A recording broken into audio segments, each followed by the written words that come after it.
दोस्तों, हमारे भारतीय इतिहास में कई ऐसे रहस्य हैं जो आज तक सुलझाए नहीं जा सके हैं। इनमें से एक ऐसा रहस्य है जो पूरे विश्व को हैरान कर रहा है, और वो है जगन्नाथ मंदिर का रहस्य। तो चलिए इस रहस्य को सुलझाने का प्रयास करते हैं। कहते हैं इतिहास को कभी मिटाया नहीं जा सकता। वो इतिहास ही है जो हजारों लाखों वर्षों में घटित हुई अतीत की घटनाओं को चलचित्र की तरह हमारे सामने रूबरू करा देता है। जगन्नाथ मंदिर भारत के ओडिशा राज्य में स्थित एक हिंदू मंदिर है। जगन्नाथ मंदिर को भारत के सबसे पवित्र मंदिरों में से एक माना जाता है। जगन्नाथ मंदिर के बारे में कई रहस्य हैं। एक रहस्य ये है कि मंदिर में स्थापित मूर्तियां अधूरी क्यों हैं? मंदिर का निर्माण कैसे हुआ? इस मंदिर में छुआछूत क्यों नहीं है? इन सभी रहस्यों को जानने के लिए देखते हैं सत्य घटनाओं पर आधारित ये 2D एनिमेशन वीडियो। ईश्वर की लीला अपरंपार है और स्वयं पूर्ण परमेश्वर इस मंदिर के निर्माण में किस प्रकार शामिल रहे हैं, ये बात आज तक आमजन के लिए रहस्य ही रखी गई। आइए उस सत्य से रूबरू होते हैं और जानते हैं आखिर कैसे बना उड़ीसा के तत्कालीन राजा इंद्रदमन, जो कि बहुत धार्मिक प्रवृत्ति के थे और श्री कृष्ण जी की इष्टतम रूप में पूजा किया करते थे। एक रात जब राजा इंद्रदमन आराम फरमा रहे थे, तब श्री कृष्ण जी उनके स्वप्न में आकर दर्शन देते हैं और उनसे कहते हैं,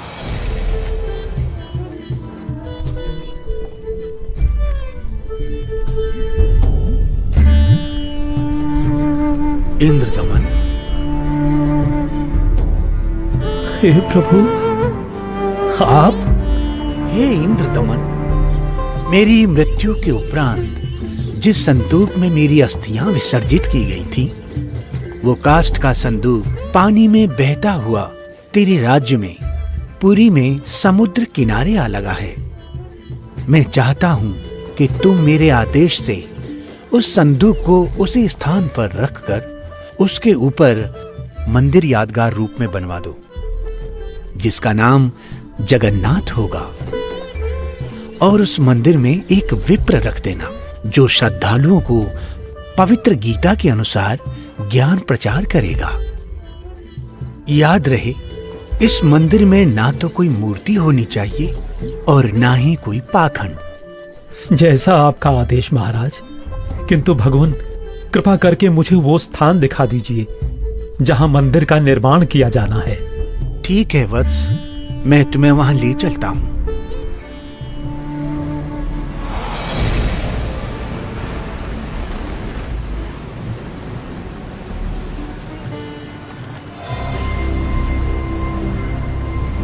इंद्रदमन, यही वह स्थान है जहां तुम्हें हमारा मंदिर बनाना है।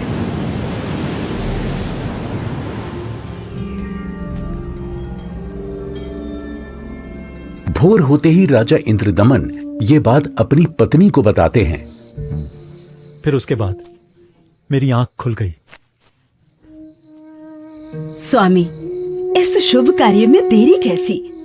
सर्व संपत्ति उन्हीं की दी हुई है, उन्हीं को अर्पित करने में क्या सोचना। राजा इंद्रदमन तुरंत अपने मंत्रियों की सभा बुलाते हैं और मंदिर बनाने के लिए राज्य के सबसे कुशल कारीगरों को इकट्ठा किया जाता है। जिसके बाद सभी पुरी नामक स्थान पर पहुंच जाते हैं जहां वो संदूक तैर रहा था। उसे निकलवाकर जमीन खोदकर संदूक दबा देते हैं।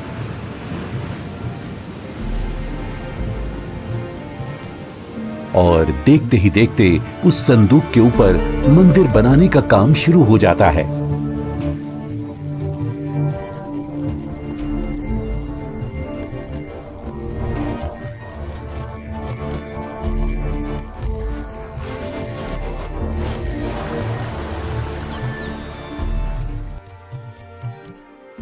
महाराज की जय हो। प्रभु श्री कृष्ण जी की दया से मंदिर बनकर तैयार है महाराज। राजन, बहुत सुंदर मंदिर बनकर तैयार हुआ है। सब श्री कृष्ण जी की कृपा। पीछे हट जाओ, पीछे हट जाओ, सभी चलो। समुद्री तूफान आ रहा है, समुद्री लहरें इतनी ऊपर उठकर हमारी तरफ आ रही हैं। लहरें बहुत तेज हैं। भागो भागो, तूफान आ गया। राजन, ये लहरें तो बहुत ऊंची हैं। हमें अतिशीघ्र यहाँ से निकलना होगा।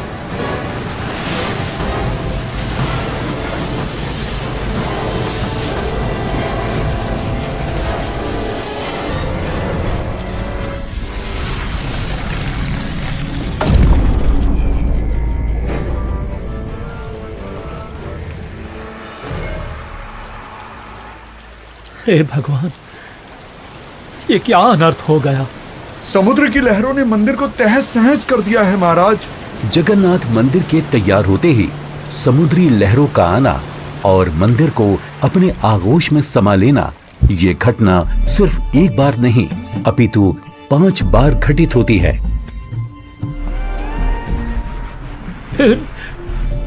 नहीं नहीं, ये नहीं हो सकता। अपने आप को संभालें राजन, हौसला रखें। न जाने समुद्र मुझसे कौन से जन्म का बदला ले रहा है। मैं क्या करूं, कुछ समझ नहीं आ रहा है। राजकोष भी खाली हो चुका है। अब और मंदिर बनवाने का मेरा सामर्थ्य ही नहीं बचा। हे भगवान, यह तुच्छ जीव आपके आदेश का पालन अब नहीं कर पाएगा। मुझे माफ कर देना भगवान, माफ कर देना। राजा के 100 यत्न करने के बावजूद मंदिर नहीं बन रहा था। तब काल ब्रह्म से हुए वचन के मुताबिक सर्व सृष्टि के रचनाहार, सभी आत्माओं के जनक, दुखहर्ता कबीर प्रभु अपने निज धाम सतलोक से आकर वहां प्रकट होते हैं और एक संत रूप में राजा के दरबार में पहुंच जाते हैं।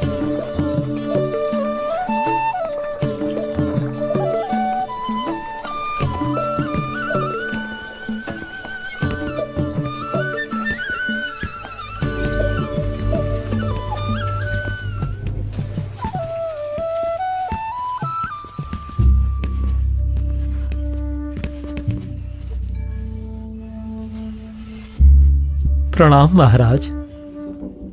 प्रणाम। क्या बात है राजन, कैसे उदास बैठे हो? हे महात्मा जी, परमात्मा कृष्ण जी के आदेश से समुद्र किनारे मंदिर का निर्माण करवाया था, किंतु समुद्र ने उसे तोड़ दिया। अब की बार समुद्र नहीं तोड़ेगा, आप मंदिर बनवाओ। क्षमा करें महाराज, मंदिर 5 बार बनवाया है, परंतु 5 बार समुद्र ने उसे तोड़ दिया है। कोई बात नहीं इंद्रदमन, यदि मन बने तो मेरे पास आ जाना। मैं यहीं पास में पहाड़ी पर रहता हूं, वहीं पर मेरी कुटी है।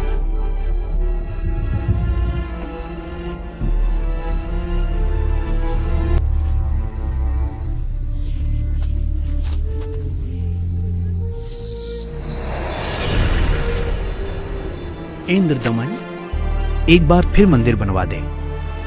जो तेरे पास संत जी आए थे, तो उन्हीं से सहायता की याचना कर ले।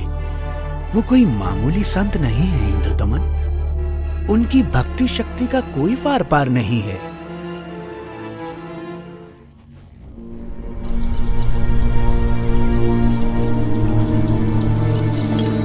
क्या हुआ महाराज? अभी अभी भगवान श्री कृष्ण जी ने दर्शन देकर मंदिर फिर से बनवाने को कहा है। अच्छा। और बताया है कि जो संत समुद्र को रोकने की बात कर रहे थे वो बहुत शक्ति युक्त हैं। मुझे उन्हीं के पास जाकर प्रार्थना करनी चाहिए। प्रभु कह रहे हैं तो आप मत चूको महाराज, प्रभु का मंदिर फिर बनवा दो। बनवाना तो मैं भी चाहता हूँ, किंतु अब तो राजकोष भी खाली हो चुका है। इस वक्त मैं धर्म संकट में फंस चुका हूँ। यदि मंदिर नहीं बनवाऊंगा तो प्रभु अप्रसन्न हो जाएंगे और मंदिर बनवाने के लिए धन भी शेष नहीं रहा। स्वामी, आप चिंतित न हो।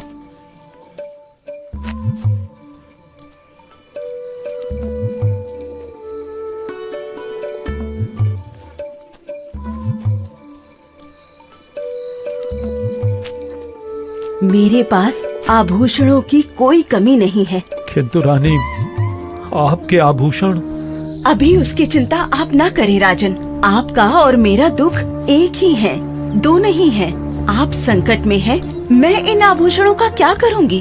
आप बस भगवान के आदेश के अनुसार मंदिर निर्माण का कार्य पुनः प्रारंभ करवाएं। स्वामी, ये आभूषण भी भगवान के ही दिए हुए हैं और भगवान के आदेश का पालन करने में इनका सहयोग लेना मैं अपना सौभाग्य समझूंगी। जी। सुबह उठते ही राजा इंद्रदमन अपने महामंत्री को बुलाकर भगवान श्री कृष्ण जी के आदेश के बारे में बताते हैं। आप जाइए और मंदिर कार्य पुनः प्रारंभ कराने की तैयारी करें।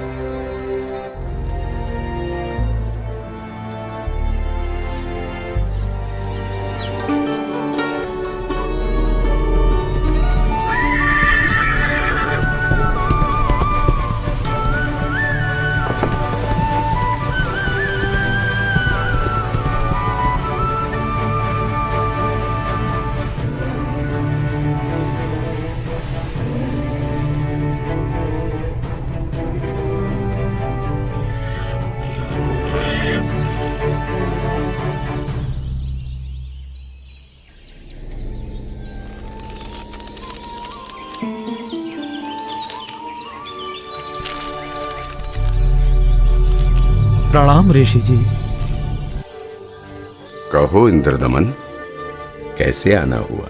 हे महात्मा, मुझे माफ कर दो। मैंने आप पर विश्वास नहीं किया। स्वप्न में भगवान श्री कृष्ण जी ने बताया है कि आप समर्थ ऋषि हैं। मुझ दीन पर कृपा करो। राजन, जिस ओर से समुद्र हर बार आकर मंदिर को बहा ले जाता है, आप उस ओर एक छोटा सा चबूतरा बनवा दें, जिस पर बैठकर मैं परमात्मा की भक्ति करूंगा। जो आज्ञा महाराज। कुछ समय बाद मंदिर का निर्माण कार्य तकरीबन पूरा हो चुका था। एक दिन राजा स्वयं खड़े होकर निर्माण कार्य देख रहे होते हैं। तभी वहां गोरखनाथ जी आ जाते हैं। प्रणाम स्वीकार करें महात्मन। इंद्रदमन, आप भगवान का इतना सुंदर मंदिर बनवा रहे हैं, किंतु सुना है कि इस मंदिर में कोई मूर्ति नहीं लगा रहे। ऐसा क्यों? मुनिवर क्षमा करें। भगवान श्री कृष्ण ने स्वयं स्वप्न में आकर मुझे मूर्ति लगाने से मना किया है। राजन, सपना तो सपना ही होता है। आपको हमारे आदेश का पालन करना होगा। मंदिर में भगवान कृष्ण की मूर्ति की स्थापना की जाए। हे महात्मन, जैसा आपका आदेश। हाँ, और याद रहे, मूर्ति चंदन की लकड़ी से बनाई जाए। राजा ने अपने मंत्रियों को बुलाया और विचार विमर्श करने के बाद अन्य संतों से कहा कि राजन, अकेले भगवान का मन कैसे लगेगा? मंदिर में भगवान श्री कृष्ण जी के साथ साथ बलराम और सुभद्रा की मूर्ति भी स्थापित की जाए। राजा ने मूर्ति बनाने के लिए एक कुशल कारीगर ढूंढने की बात कही। मंत्रियों ने 3 कुशल कारीगरों को बुलाकर मूर्तियां बनवाना शुरू कर दिया। अब एक तरफ मंदिर तो दूसरी तरफ मूर्तियां बनाने का काम चल रहा होता है, किंतु कुछ समय बाद पता चलता है कि जिस तरह मंदिर बार बार टूट रहा था, अब इस प्रकार मूर्तियों के भी अपने आप टुकड़े टुकड़े होने लगते हैं। और ऐसा 3 बार होता है, जिसे देख राजा इंद्रदमन बहुत चिंतित हो जाते हैं। किंतु भगवान से भक्त का दुख देखा नहीं जाता। इसलिए एक दिन जब राजा अपने दरबार में बैठे होते हैं और पूरा दरबार बिल्कुल शांत होता है, सबके सब इसी चिंता में होते हैं कि करें तो क्या करें। तभी वहां पूर्ण परमात्मा कबीर देव एक वृद्ध कारीगर यानी शिल्पकार का रूप धारण करके प्रकट हो जाते हैं।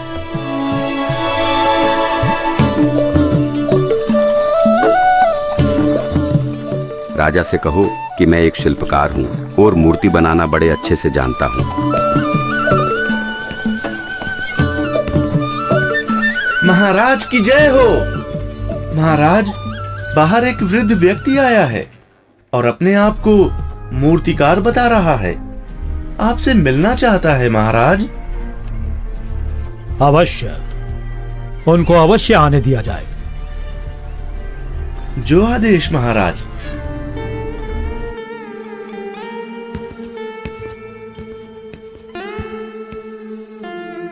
ये कारीगर तो बड़ा अनुभवी लगता है। अवश्य भगवान की ही कोई लीला है। हे राजन, मैंने सुना है कि प्रभु के मंदिर के लिए मूर्तियां पूर्ण रूप से बन नहीं पा रही हैं। जी, आपने बिल्कुल सही सुना है। मैं 80 वर्ष का वृद्ध हो चुका हूं और मुझे 60 वर्ष का अनुभव है राजन। चंदन की लकड़ी की मूर्ति प्रत्येक कारीगर नहीं बना सकता।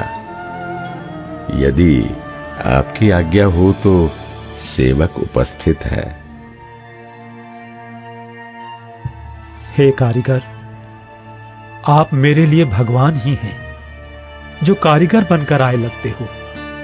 कृपया आप शीघ्र, अति शीघ्र ही मूर्तियां बना दो। मूर्तियां तो मैं बना दूंगा, किंतु राजन, मेरी एक शर्त है। क्या शर्त है आपकी?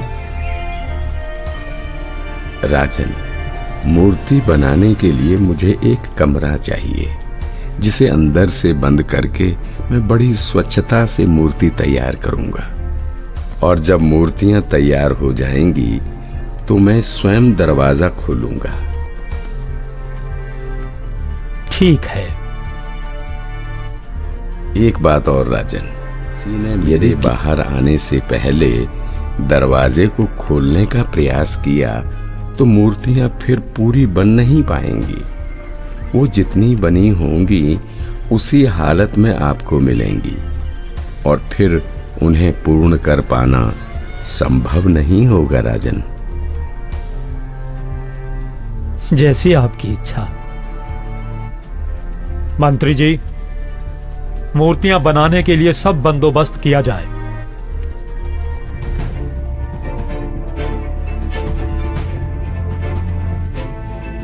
प्रणाम महात्मा जी। इंद्रदमन, मूर्तियां बनवाई क्या? आपकी आज्ञा का पालन पूर्ण रूप से किया गया है महात्मा जी, परंतु मेरा दुर्भाग्य है कि मूर्तियां बन नहीं पा रही हैं। बनते बनते ही सबके टुकड़े टुकड़े हो जाते हैं। मूर्तियां अवश्य बनवानी है राजन। अब बनवाओ, मैं देखता हूं कैसे टूटती है मूर्ति। हे नाथ जी, प्रयत्न किया जा रहा है। प्रभु का भेजा एक अनुभवी कारीगर बंद कमरे में मूर्तियां बना रहा है। राजा इंद्रदमन नाथ जी को सारी स्थिति से अवगत करवाते हैं और कारीगर की शर्त के बारे में भी बताते हैं, किंतु महात्मा नहीं मानते। वो मूर्तियां देखने की जिद करने लगते हैं और राजा के मना करने के बावजूद भी उस कमरे के सामने पहुंच जाते हैं जहां मूर्ति बनाने का काम चल रहा होता है।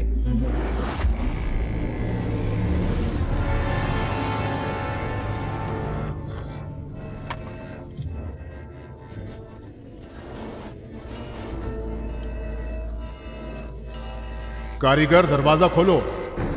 दरवाजा खोलो कारीगर। मैं कहता हूं दरवाजा खोलो कारीगर, हमें मूर्तियां देखनी है। राजन, आप बता रहे हो 80 वर्षीय वृद्ध हैं और 12 दिन से खाना पीना भी नहीं किया है। अब आवाज भी बंद है। कहीं कारीगर मर न गया हो। आप दरवाजे को तोड़वा दीजिए। राजा न चाहते हुए भी नाथ जी के कहने पर दरवाजे को सैनिकों से तुड़वा देते हैं।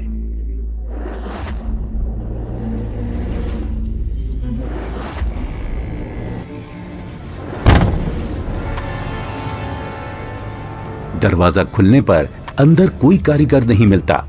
वहां श्री कृष्ण, बलराम और सुभद्रा जी की 3 मूर्तियां रखी होती हैं, परंतु उन मूर्तियों के हाथ और पैर के पंजे नहीं बन पाए थे। ये देखकर सभी चौंक जाते हैं। हे भगवान, वो बुजुर्ग कारीगर तो यहां है ही नहीं। इसका मतलब वो कोई साधारण व्यक्ति नहीं थे, बल्कि स्वयं भगवान ही थे। मंदिर का निर्माण पूरा हो चुका है। अब इन्हीं मूर्तियों को भगवान की इच्छा समझकर मंदिर में स्थापित करवा दो राजन। हो सकता है प्रभु को यही स्वीकार हो।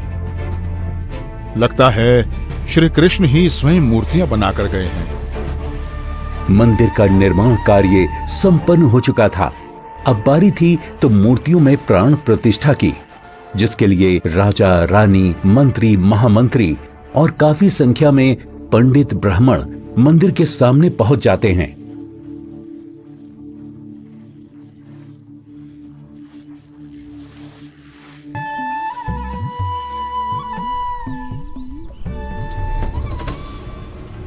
रे दुर्बुद्धि शूद्र,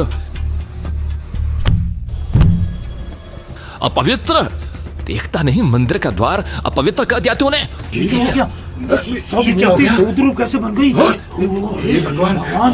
ये कैसे हो गया? ये कैसे हो गया भगवान? कैसे हो गया? प्रभु शुद्ध हो गई हैं क्योंकि मुख्य द्वार को उस शूद्र ने अशुद्ध कर दिया है, इसलिए सब मूर्तियों ने शूद्र रूप धारण कर लिया।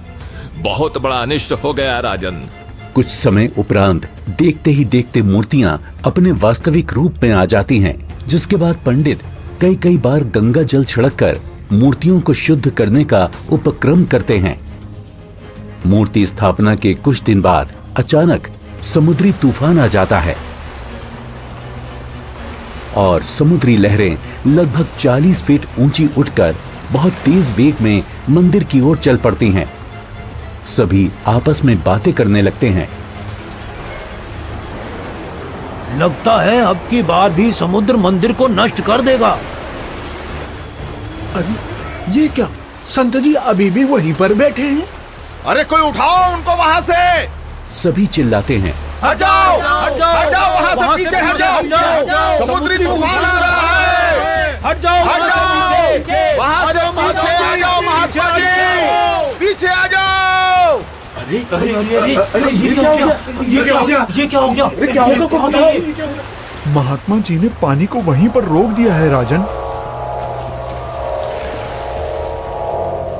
लगता है अब की बार मंदिर बच जाएगा। महात्मा अवश्य ही कोई परम शक्ति युक्त है।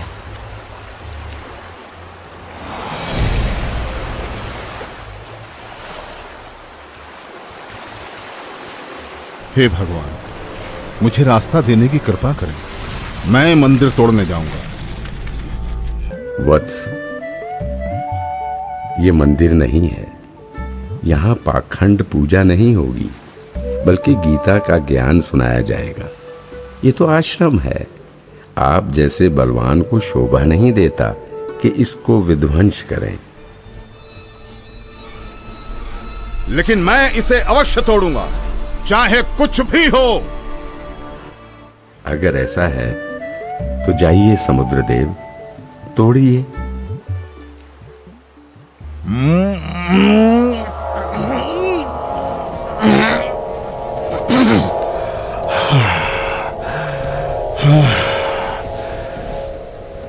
मैं आपकी शक्ति के आगे विवश हूं स्वामी। आपकी शक्ति अपार है। आप मुझे रास्ता देने की कृपा करें प्रभु। मैंने राजा इंद्रदमन को मंदिर की रक्षा का वचन दिया है। मैं मार्ग से नहीं हट सकता समुद्रदेव। आप ऐसा कुकृत्य क्यों करना चाहते हैं? जब ये कृष्ण त्रेता में श्री राम बनकर आए थे, तब इन्होंने लंका जाने के लिए मुझे अग्नि बाण दिखाए और मुझे भला बुरा कहकर अपमानित कर रास्ता मांगा था। लक्ष्मण, मेरा अग्नि बाण दो। लातों के भूत बातों से नहीं मानते। मैं ये मंदिर तोड़कर उसका प्रतिशोध लेना चाहता हूं। समुद्रदेव, प्रतिशोध तो आप पहले ही ले चुके हो। आपने तो समस्त द्वारिका पहले ही डुबो दी है। जी नहीं, अभी वो पूर्ण रूप से नहीं डूबी।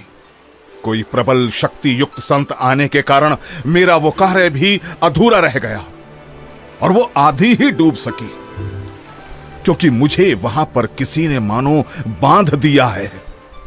वत्स, वहां भी मैं ही पहुंचा था और मैंने ही वो अवशेष बचाया था।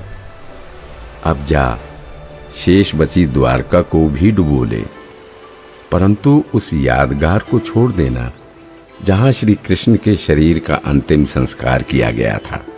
अन्यथा आने वाले समय में ये भ्रम पैदा होगा कि श्री कृष्ण की मृत्यु ही नहीं हुई। समुद्र, ध्यान देकर सुन। यदि फिर इधर मंदिर तोड़ने आया तो बात ठीक नहीं रहेगी। कबीर परमेश्वर के आदेश से समुद्र लगभग 1.5 किलोमीटर पीछे हट जाता है, जिसे देखकर वहां खड़े राजा, मंत्री, सैनिक और जनता सभी खुशी मनाने लगते हैं और जय जयकार करने लगते हैं संत रूप में आए कबीर परमेश्वर की। महात्मा की जय, महात्मा की जय हो, जय हो, जय हो, जय हो, जय हो।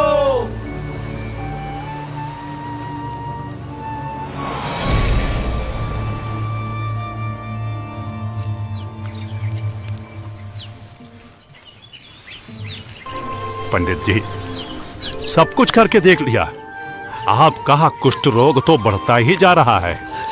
भगवान, परमेश्वर, ये क्या हो गया?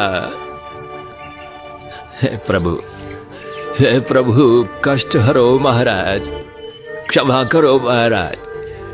पता नहीं मुझे किस पाप का प्रायश्चित करना पड़ रहा है। गलती क्षमा करो प्रभु, गलती क्षमा करो।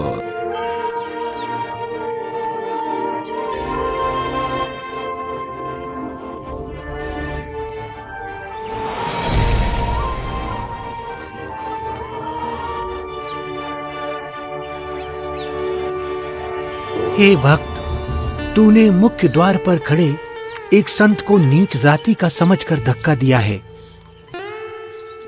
क्षमा करो महाराज, आगे से ऐसी भूल कभी नहीं होगी।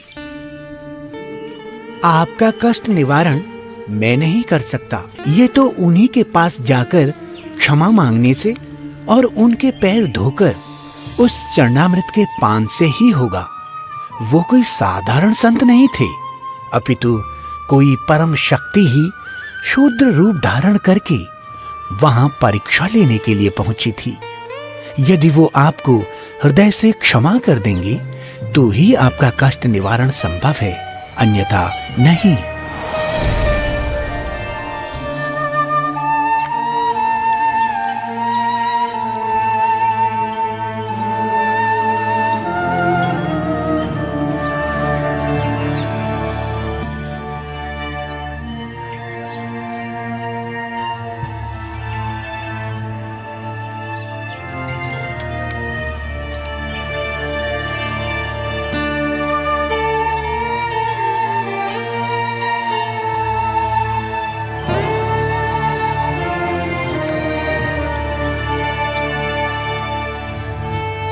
सुना है कि पंडित जी ने प्राण प्रतिष्ठा वाले दिन जिसको धक्के मारकर मंदिर से बाहर गिराया था, भगवान श्री कृष्ण ने दर्शन देकर उन्हीं से माफी मांगने को कहा है।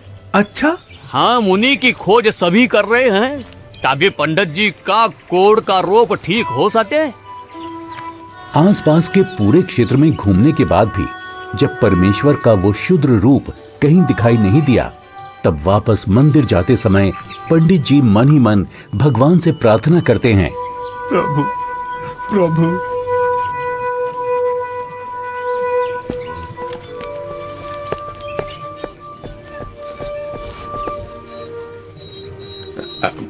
अरे अरे रुकिए पंडित जी, मैं शूद्र हूं, मेरे नजदीक मत आइए, आप भी अशुद्ध हो जाएंगे।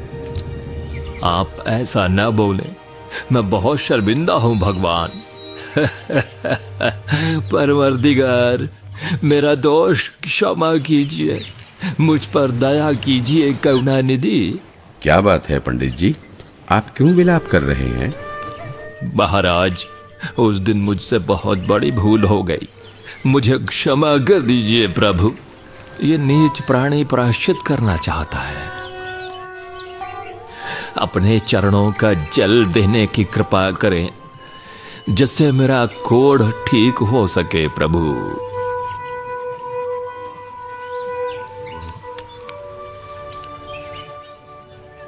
हे ब्राह्मण, इसे 40 दिन तक पीना तथा जल में डालकर स्नान करना। आज से 40वें दिन तुम्हारा कुष्ठ रोग समाप्त हो जाएगा। अब से भविष्य में इस जगन्नाथ मंदिर में किसी ने भी छुआछूत की तो उसकी भी यही दशा होगी, दंड का भागी होगा। जी महाराज, जी महाराज, जी महाराज, इस मंदिर में हम कभी छुआछूत नहीं करेंगे, नहीं करेंगे। आशीर्वाद है बच्चों।